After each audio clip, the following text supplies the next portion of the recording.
विवाह के बाद पहली बार मायके आई बेटी का स्वागत सप्ताह भर चला। सप्ताह भर बेटी को जो पसंद है वो सब किया गया।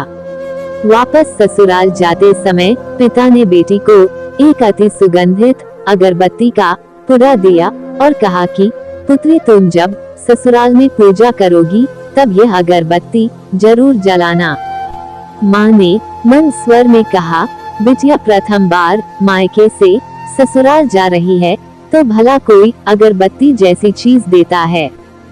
पिता ने झट से जेब में हाथ डाला और जेब में जितने भी रुपये थे वो सब बेटी को दे दिए। ससुराल में पहुंचते ही सासू माँ ने बहू का बैग टटोला और पूछा कि तुम्हारे माँ बाप ने विदाई में क्या दिया। कुछ विशेष न मिलने पर उनकी नजर अगरबत्ती का पुड़े पर पड़ी। क्रोधवश सासू माँ ने मुंह बनाकर बहू को बोला कि कल पूजा में यह अगरबत्ती लगा लेना। सुबह जब बेटी पूजा करने बैठी, अगरबत्ती का पुड़ा खोला तो उसमें से एक चिट्ठी निकली जिसमें लिखा था, बेटी, यह अगरबत्ती स्वतः जलती है मगर संपूर्ण घर को सुगंधित कर देती है। इतना ही नहीं, आजू बाजू के पूरे वातावरण को भी अपनी महक से सुगंधित एवं प्रफुल्लित कर देती है। हो सकता है कि तुम कभी पति से कुछ समय के लिए रूठ जाओगी या कभी अपने सास ससुर जी से नाराज हो जाओगी, कभी देवर या नंद से भी रूठोगी, कभी तुम्हें किसी से बातें सुननी भी पड़ जाए या फिर कभी अड़ोस पड़ोसियों के बर्ताव पर तुम्हारा दिल खट्टा हो जाए, तब तुम मेरी यह भेद ध्यान में रखना।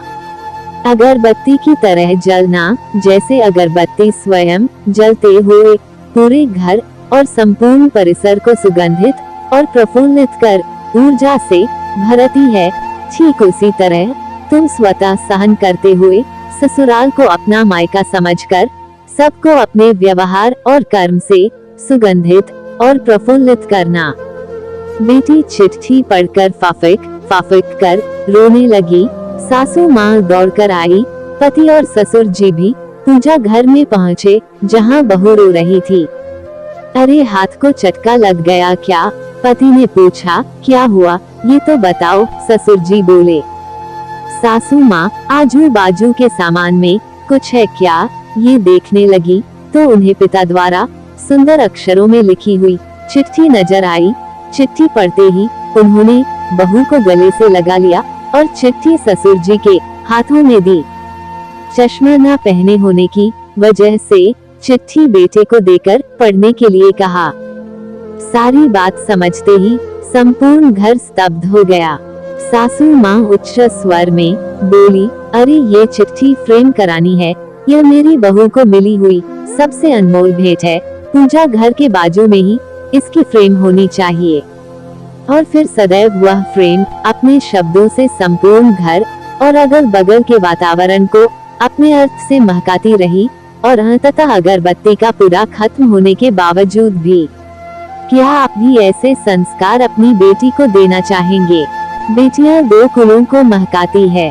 दोस्तों, ये कहानी आप लोगों को कैसी लगी हमें कमेंट करके जरूर बताएं और ऐसे ही कहानियां सुनने के लिए हमें सब्सक्राइब करना ना भूलें। धन्यवाद।